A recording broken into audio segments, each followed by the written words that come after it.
asked him specifically, point blank, are you willing to cooperate with Congress to potentially create some rules that might change the way that your company has to do business? And he said, yes. He said, I think regulation of internet is important because we need to know that, the internet's becoming such an important part of your daily life that you should have some rights. You should have some rights to privacy. You should have some rights that if you sign up with an online company that they're not going to sell your data. And the problem is now is that information is getting bought and sold at a rapid rate. And not only that, but Facebook does some stuff with it I think would make you uncomfortable. For example, what do you notice that Facebook, well, first of all, how do they make most of their money? Advertisements. And those ads, are they the same for everybody? They are tailored specifically for you based on what you post, based on what you like, don't like, what you click on or don't click on. And they're pretty good. Sometimes I find myself, man, you search one thing on Google and they're giving you ads for weeks. And look, Charlie, fun fact, I don't even drink, but they know that 2020 has been such a hard year. They keep posting liquor ads for me. And I'm like, no, Facebook, stop trying to make me an alcoholic. Hard pass. No. Hard pass. Trying to make me an addict too. All right. So look, that's investigation. Okay. Now, since committees engage in all this important work, legislation, oversight, and investigation, getting on a committee, the right committee, is super important. What committee is the right committee? The answer to that, it depends. Okay. You want to avoid the wrong committee, and the wrong committee depends on where you're located. All right. The wrong committee is one where you can't help your constituents. If you can't help the people you represent, that's a bad committee. Here's a for instance, okay? If Armstrong over here is representing Compton, California, aka South Central LA, right? If she's representing that congressional district, which is heavily urban, does she want to be on the agricultural committee? No, it does you zero good. You can't help your constituents there. You're on the agricultural committee. But would you want to be on the agricultural committee if you were from Iowa? Heck yeah, those people practically live in corn. It's where the amber waves of grain were invented. Right? Now, this by the same token, would you want to be on a committee for urban development if you lived in a state like West Virginia? Urban development? There's not a lot of urban developing around here. We need to start it. Do you think the people here really want big cities? No. West Virginia, Huntington and Charleston are the two biggest cities. You're like, what? Look, don't think that we're really that bad because you go to Vermont. Do you know how many people are in Vermont's capital city? 9,000. It's like a fifth of the size of Huntington. It's not a big city, y'all. Right? Although secretly, I'd like to go live in New Hampshire or Vermont. Confession. Okay. So you want to be on a committee where you're useful to your constituents. Also, it helps to be part of the majority. Every committee is proportional to the entire House, meaning that if the House of Representatives is 55% Democrat and 45% Republican, every committee will be 55% Democrat and 45% Republican. Democrats will get an advantage in the number of seats they have on every committee. Same is true in the Senate. All right. So if you want to be on a good committee, you got to avoid the wrong ones. It's important to be part of the majority, and you have to support the right people.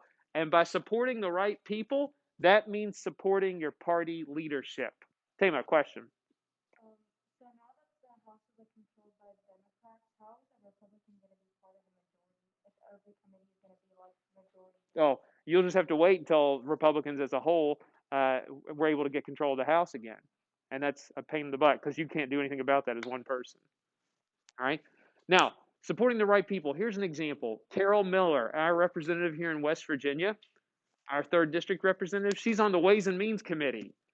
That's the Committee on Tax Policy. That is a powerful committee. How did Carol Miller, who's just starting year 3 as a member of the House of Representatives, how the heck did she get on such an important committee? because every single time the Republican Party asked her to support Donald Trump, to make statements in support of the party, she did it. Whether she believes it or not, I don't know. But she also realized that I can get a more important position if I'm loyal to the party. And the more loyal you are to the party, the better you get in committee assignment. She's got a good committee assignment. In District 2, in the middle of the state, Alex Mooney is on Energy and Commerce, one of the other important committees. District 1, David McKinley's on Appropriations, another important committee. They are drinking the Republican Kool-Aid. Right? Kaiser's like, no. But here's the thing. When you're loyal to the party, they're loyal to you. And so sometimes you swallow your pride because you're like, hey, I can get on an important committee and I can do something for my state. Right? You accept it as a necessary evil. It's going to get you elected. Okay? Now, every committee has a committee chair. Remember, committee chairs run the committee. They decide what the committee will do or not do. And if Kaylee over here is the committee chair and she doesn't want to deal with a particular bill, she can just say, yeah, we'll deal with that later.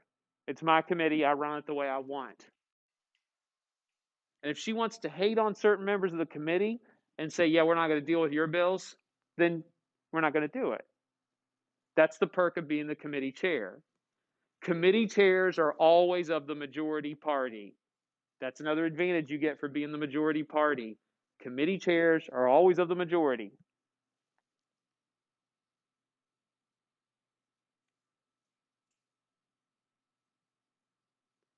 Now, committee chairs are usually handed out based on a seniority system. If you're in the majority party and you've been on the committee the longest out of all the Democrats, if in that case, you get to be the committee chair just because you've been on the committee longer than any other person of your party. Doesn't matter if you're even good at your job. It's one of the perks of being around for a while. Again, what does this do? It incentivizes people voting for you. Because once Mia Billups has been around for forever and ever, she gets good at committee assignments. And then when her party's in the majority and she's been around on that committee for forever, she becomes a committee chair. And she's like, I will get every pork project for my home state and my home district. Just like Richard Shelby did for Alabama. Think of how much good he did for his home state in terms of billions of dollars of projects. Oh, man. That's the way you do it, Tama. You got to get something for your home people. Congresswoman Fry, that'll be you one day. You're like, I know. Okay? Now, the process of how a bill becomes a law. All right? The committees are obviously super important here. And committees do a lot of the work, which we'll mention again here in a second, but how a bill becomes a law. This is a significant process. And you just saw it's not a fast one. If you're looking to get things done in a matter of days or weeks, usually doesn't work that way. Right? Good legislation takes time. Now, you'll have to forgive me on the outline here. Don't worry about Part A and quorums right now. We're going to bring that back into the conversation for a second. Sorry, Kaylee, I know I messed up your vibe there. All right. The process of a bill becoming a law. Look, here's something that you want to know about lawmaking. Anybody can write a bill. Anyone can technically write a bill. If you have an idea for a piece of legislation, you can write out a bill, but you have to have a member of the House or the Senate introduce it.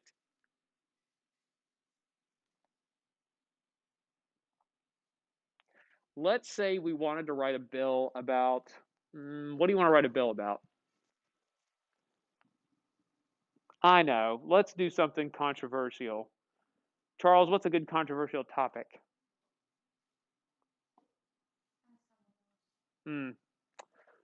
What's a good controversial topic? What do you got?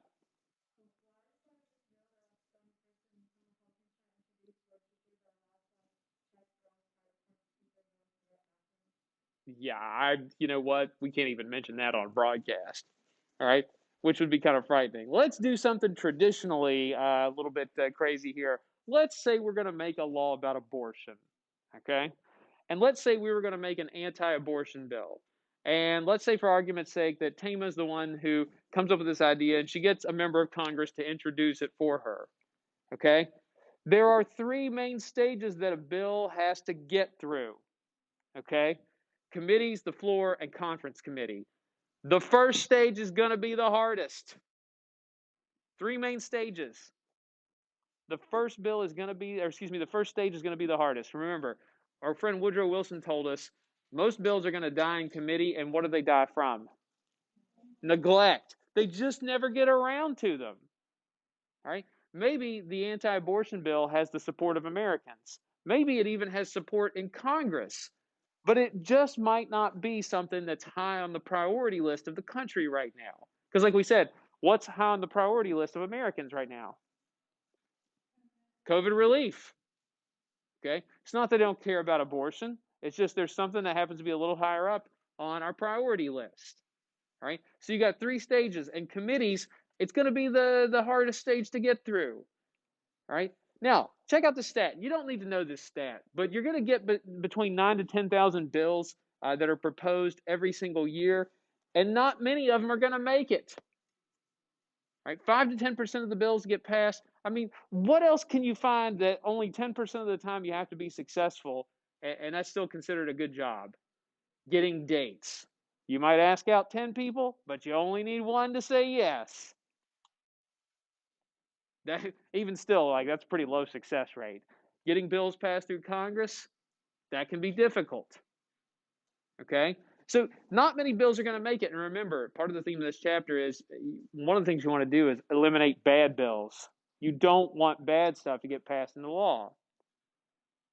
Right? Now, something else that's relevant too. We mentioned this, but it's worth mentioning again.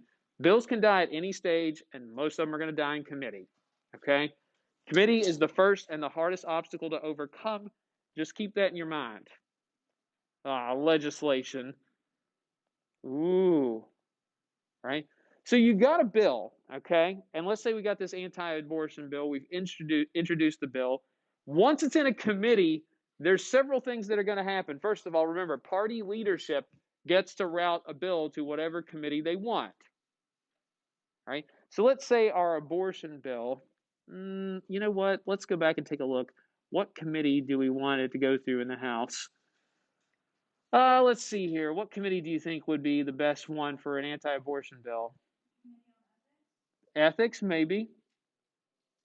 That's not a bad one. Science, space, and technology, perhaps. We'll go with ethics just for funsies. All right, so let's say we got a bill that's going to go to the ethics committee, all right, about abortion policy. Once it gets referred to the committee is going to engage in what's called a markup session, or sometimes they just call it markup. Anybody want to take a guess what markup is? They change the wording, tweak it around. It's editing the bill. You're literally marking it up. All right. Tama has introduced this bill that's an anti-abortion bill, and there are some things that the committee says, well, if we're going to consider this bill, then you know what? What we need to do is change the language around, because I like the idea, but the language is leaving too many little things here, there, and yonder. All bills get edited to some degree. And the scary thing is sometimes the bill that goes into a committee ain't the one that comes out of it. All right? Absolutely.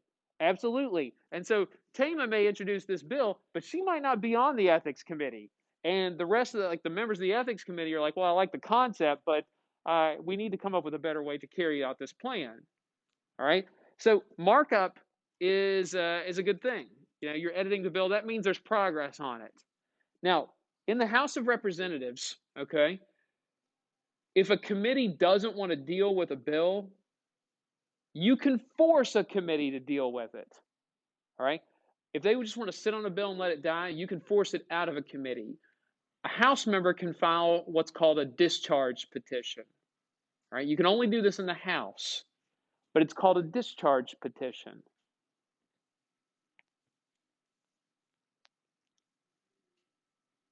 If you get 2/3 of the House of Representatives to sign this petition, it means the committee has to send the bill to the floor.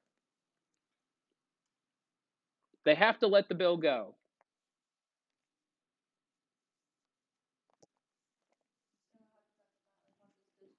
Once it's discharged, the committee will have to make a report on it and send it out.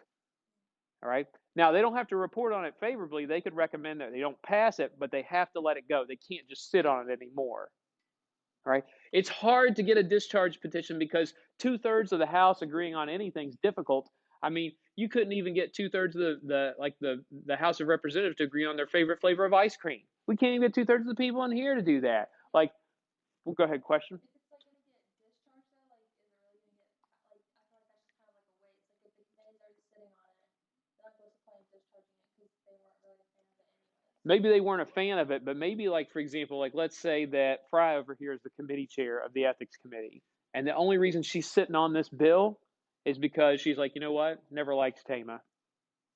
She's doing it to be a jerk. She's not doing it because it's a bad bill. Or maybe personally Fry hates the bill and she's like, well, it's in my committee, so I'm just going to leave it here. Even though the overwhelming like majority of people and congressmen might support it, Fry's like, well, it's in my committee, so I'm not letting it go. All right, but that's a good question to ask. All right, you don't see discharge petitions rare, but the option is there. Okay, now something you'll see in a committee in the Senate only is that senators love to tack on amendments to bills. And oftentimes the amendments they attach to a bill are called riders, you know, because it's like riding along, right? Riders are amendments designed to either make a bill pass or fail. They get attached onto the bill, and they're designed to either make sure that bill will pass or make sure it fails. Here's how it would work. Let's say that Fry here is the chair of our committee on ethics, and we've got this anti-abortion bill, okay? And we're talking about this anti-abortion bill, and Mia is like, you know what? Conservatives really want this anti-abortion bill. So what we're going to do is I'm going to suggest, I'm going to propose we add an amendment. And we're like, okay, Billups, what do you want to add? And you're like, you know what? I would like to add an amendment that would state that we're going to raise minimum wage to $30 an hour. Right? And then the committee as a whole would determine whether or not we should add that amendment to the bill. And if we do get that amendment added, do you think Republicans would still want to vote for that bill? No, because they're like, well, we want anti-abortion, but we don't want that section about raising the minimum wage.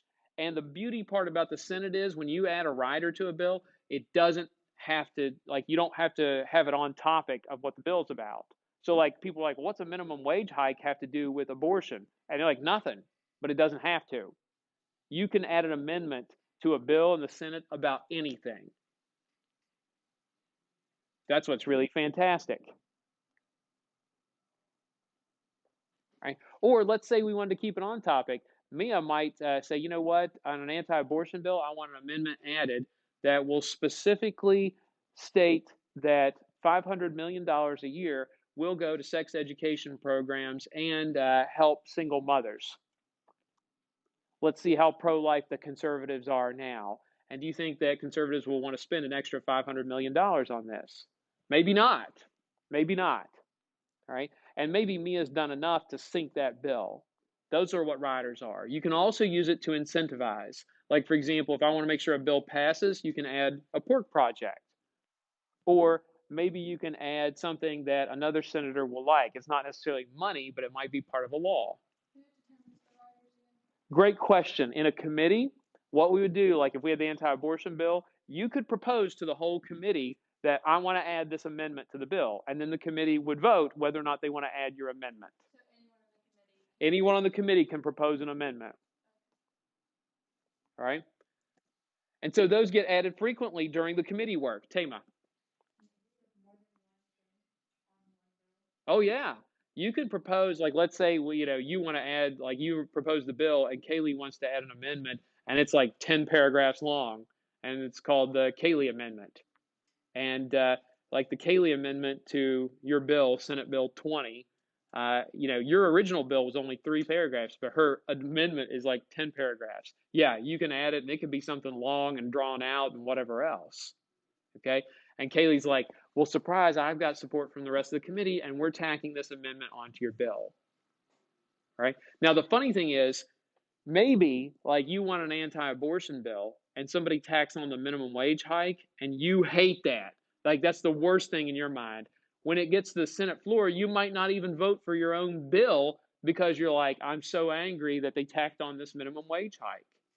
Okay? And that's happened before too. People who sponsored a bill, like there were so many amendments added to it that, and the wording changed around so much, the sponsor of the bill didn't even vote for it.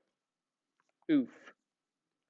All right. Now, once a bill gets out of committee and gets to the floor for debate, okay, if you're going to have a debate, once you get a debate, you're going to have a vote. We're going to vote whether or not to pass this bill. Can I, as a senator, like if I'm a senator and I just want like 5 people I know and trust to come and vote on a bill, can we just have a whole Senate vote with only 5 people there out of the 100? Like, Collins is like, no, you can't do that. And you're right, you can't. In order to have a vote on a bill, you have to have what's called a quorum. All right? A quorum means you got a minimum number of people there to do business. All right?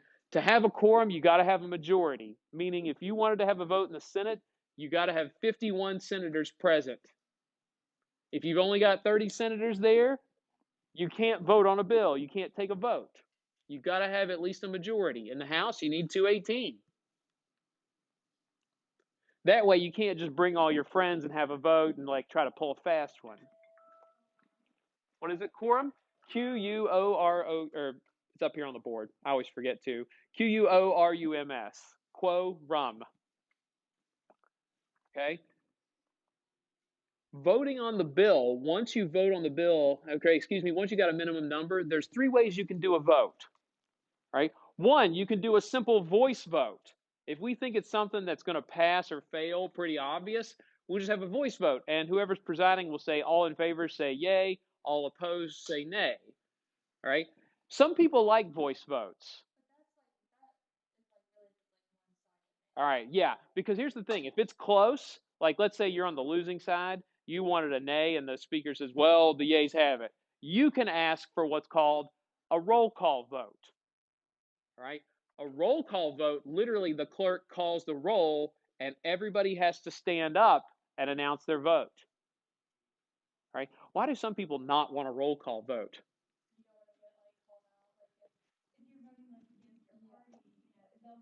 Everyone will know. And if it's just a voice vote, it's real simple. You can just be like, oh, I didn't say yes.